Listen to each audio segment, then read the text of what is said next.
আসসালামু আলাইকুম গাইস, এই যে দেখেন স্যারে কিভাবে শুয়ে রয়েছে দেখছেন। পশম ফালাই দিছি গাইস, ওর প্রচুর ওর গরম লাগে, বাথরুমে যায় শুয়ে থাকে, এর জন্য টিপ পশম ফালাই দিছি। দেখেন কিভাবে শুয়েছে।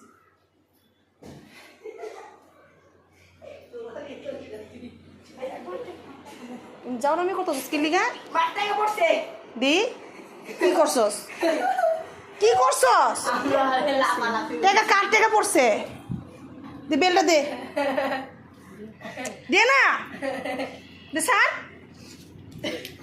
স্যার অসভ্য স্যার, দে বেল দে। মানে আমি বুঝতেছি না কিছু, কি শুরু করছস? কি দিস ইজ এ কাঁচা মোরেস। ওকে দাও টাকাগুলো দাও, আমার টাকা নেই 19-20 ভাই, আমি খাই ফেলাম একদম।